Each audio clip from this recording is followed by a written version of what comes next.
একবার স্ত্রী সবাস করার পর ফ্রেশ না হয়ে আবার মিলিত হলে কি গুনাহ হবে? কোন স্ত্রী মারা গেলে স্বামী গোসল করাতে পারবে? আর কি কি করণীয় আছে স্বামীর জন্য?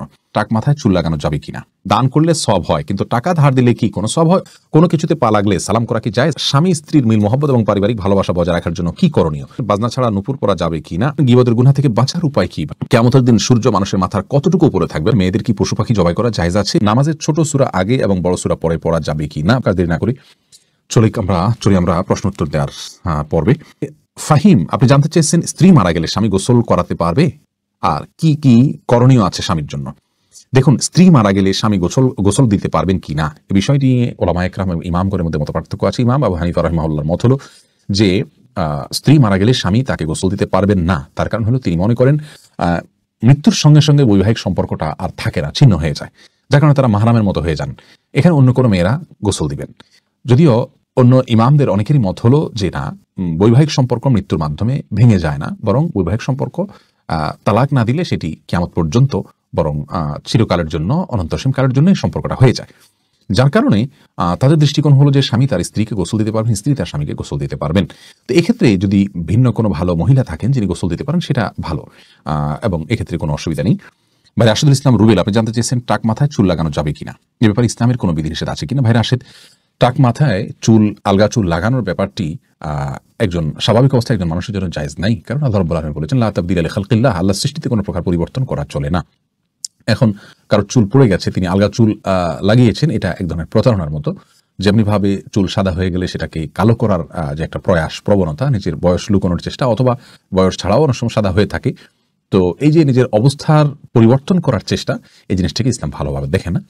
অতএব এটাকে স্বাভাবিকভাবে রেখে দেওয়াটাই উচিত, এবং এখানে কোনো প্রকার লুকোচুরি করা এটা অনুচিত এবং অসুন্দর। আফরিন মোল্লা, আপনি জানতে চেয়েছেন কাজা নামাজ কিভাবে আদায় করব। দেখুন, কাজা নামাজ আদায় করার পদ্ধতি হলো যখন আপনি অনেকগুলো সালাত ছুটে যাবে তখন ধারাবাহিকভাবে পড়ে যাবেন, যতটুকু সম্ভব শুধু ফরজগুলো আদায় করে যাবেন, সুন্নাত আদায় না করলেও চলবে, এগুলো পড়ে ফেলবেন আস্তে আস্তে। শাহিদা খাতুন জানতে চেয়েছেন কেমন করে বুঝবো আল্লাহ আমার গুনাহগুলি মাফ করেছেন। এটাকে নিশ্চিতভাবে বোঝার কোনো উপায় নেই বোন শাহিদা, তবে আল্লাহ রাব্বুল আলামিন আপনার গুনাহ মাফ করেছেন তার আলামত হিসেবে আপনি গুনাহ থেকে বেঁচে থাকার সুযোগ পাচ্ছেন, তওবার তৌফিক পাচ্ছেন, এবং ভালো কাজ করার তৌফিক পাচ্ছেন। এগুলোকে আপনি আলামত হিসেবে ধারণা করতে পারেন, কাউন্ট করতে পারেন, তবে নিশ্চিতভাবে বলার কোনো সুযোগ নেই। এই জন্যই তো আল্লাহ রাব্বুল আলামিনের কাছে তওবা আমরা মৃত্যু পর্যন্ত করে যাব, মাগফিরাত আমরা মৃত্যু পর্যন্ত চেয়ে যাবো ইনশাআল্লাহ বিইذনিল্লাহ। সুজাত হোসেন জানতে চেয়েছেন দান করলে সওয়াব হয়, কিন্তু টাকা ধার দিলে কি কোনো সওয়াব হয়? অবশ্যই সওয়াব হয় ভাই সুজাত।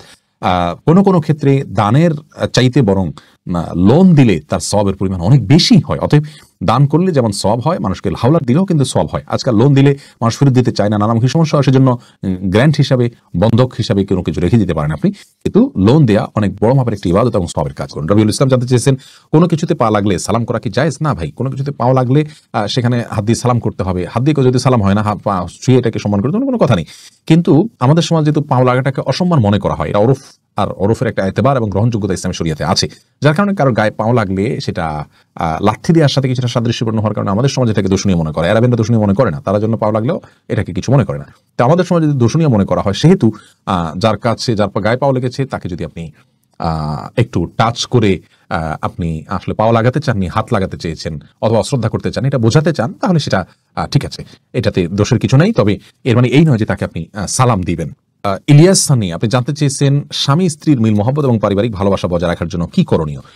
ভাই ইলিয়াস, স্বামী স্ত্রীর মিল মহব্বত এবং পারিবারিক ভালোবাসা বজায় রাখার জন্য সর্বপ্রথম করণীয় হলো পরস্পরের প্রতি যে দায়িত্ব আছে, সেই দায়িত্বগুলো ইসলাম শরীয়তের দৃষ্টিকোণ থেকে যেগুলো আরোপিত হয়েছে সেগুলো সম্পর্কে জানতে হবে, ১ নম্বর কাজ।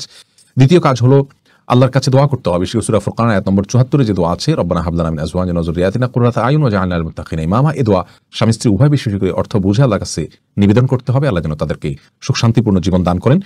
তৃতীয়ত, তাদের মিল মহব্বতের জন্য দুজনকে ধৈর্যের প্রশিক্ষণ নিতে হবে এবং ধৈর্যের পরাকাষ্ঠা প্রদর্শন করতে হবে। প্রিয় নবী সাল্লাল্লাহু আলাইহি ওয়াসাল্লামের দাম্পত্য জীবনে কতটা ধৈর্যশীল ছিলেন, মেয়েদেরকে কতটা আপনার সহনশীলতার কথা বলেছেন, এবং স্বামীর প্রতি কৃতজ্ঞতা আদায় করতে বলেছেন, এই বিষয়গুলোকে আমাদের মাথায় রাখতে হবে ইনশাআল্লাহ বিদিল্লাহ। তাহলে দাম্পত্য জীবনে সুখ শান্তি নেমে আসবে। সর্বোপরি আল্লাহর অবাধ্যতা এবং হারাম এর পথ থেকে সরে আসতে হবে। হারামের পথ যদি খোলা থাকে তাহলে সেখানে শান্তি থাকে না। আল্লাহ তাআলা আমাদেরকে দাম্পত্য জীবন সুখী। আব্দুল আহাদ, আপনি জানতে চেয়েছেন মসজিদে বাচ্চারা আসলে মুরব্বীরা বকাঝকা করেন, এটা কি ঠিক? দেখুন আব্দুল আহাদ ভাই, মসজিদে বাচ্চাদেরকে বকাঝকা করা এটা অনুচিত। আমাদের অনেক মুরব্বীরা এই কাজটি করে থাকেন। আমাদের প্রিয় নবী সাল্লাল্লাহু আলাইহি সাল্লাম কিন্তু আমাদেরকে এরকম কোনো শিক্ষা দেননি যে মসজিদে বাচ্চারা আসলে তাদেরকে বকাঝকা দিতে হবে, বরং বাচ্চাদের যে দুষ্টুমি এটাকে হজম করতে হবে। প্রিয় নবী সাল্লাল্লাহু আলাইহি সাল্লাম খুতবা চলাকালীন সময় তার নাতি এসেছেন, তাকে খুতবা থেকে নেমে করে নিয়েছেন, নামাজের সময় বাচ্চাদের কান্না আওয়াজ শুনে নামাজ সংক্ষিপ্ত করেছেন। এরকম আরো অনেক ঘটনা প্রিয় নবী সাল্লাল্লাহু আলাইহি সাল্লামের জীবনে আমরা জানতে পারি, যেগুলো দ্বারা বোঝা যায় যে বাচ্চাদের কিছুটা দুষ্টুমি আমাদেরকে হজম করতে হবে। আজকের শিশু আগামী দিনের মুসল্লি, অতএব তাদেরকে মসজিদে আসলে ধমক দেওয়া যাবে না। হ্যাঁ, কোনো বাচ্চাকে মা বাপ যদি একদম ছোট থাকতে আয়না ছেড়ে দেন, সবাইকে ডিস্টার্ব করেন, সেক্ষেত্রে মা বাপকে ডেকে বোঝাতে হবে যে বাচ্চাকে এত অল্প বয়সে আনবেন না, বা আনলেও নিজের নিয়ন্ত্রণে রাখবেন, অন্যদের নামাজ যাতে নষ্ট না করে সেই বিষয়ে খেয়াল করবেন। আফরিন সুলতান জান্নাত আপনি জানতে চাইছেন বাজনা ছাড়া নুপুর পরা যাবে কি না। জীবন আপনি নুপুর পড়তে পারেন যদি সেটাতে বাজনা না থাকে এবং বাহিরে আপনি যখন পড়ে যাবেন সেটা আপনার পায়ে থাকতে পারে, কোনো অসুবিধা নেই। সাহাবায়ে কেরামের মধ্যে থেকে অনেকে নূপুর পড়েছেন, অনেক মহিলা সাহাবীরা নূপুর পড়েছেন, এরকমটি হাদিস দ্বারা স্পষ্টভাবে আমরা জানতে পারি। এরপরে এমডি মনিরুল ইসলাম জানতেছেন গীবতের গুনাহ থেকে বাঁচার উপায় কি। ভাই মনিরুল ইসলাম, গীবতের গুনাহ অত্যন্ত জঘন্য গুনাহ, বান্দার হক খুবই জঘন্য গুনাহ। আর এটা আমাদের কাছে ঘি ভাতের মতো হয়ে গেছে। সকাল বিকাল দুপুর দিন রাত, বাসায় অফিসে রাস্তায় ঘাটে পরিচিত অপরিচিত সবার সঙ্গে আমরা অহরহ গীবত করে বেড়াচ্ছি। এটা মহামারী হয়ে গেছে। চোখের গুনাহ আর মুখ দ্বারা গীবতের গুনাহ, এগুলো আমরা সবচেয়ে পরিমাণ বেশি করি। আল্লাহ তাআলা আমাদেরকে হেফাজত করুন।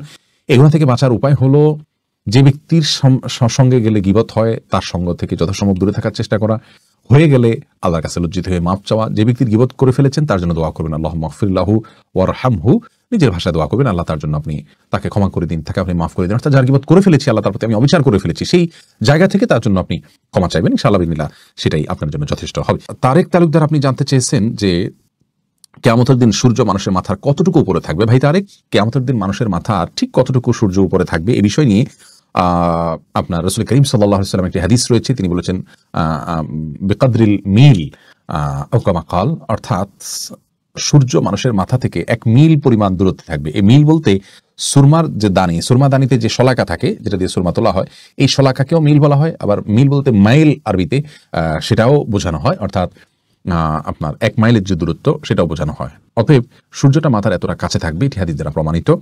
এখন এতটা কাছে থাকলে সব ছাই হয়ে যাওয়ার কথা, ভস্ম হয়ে যাওয়ার কথা, কিন্তু হবে না।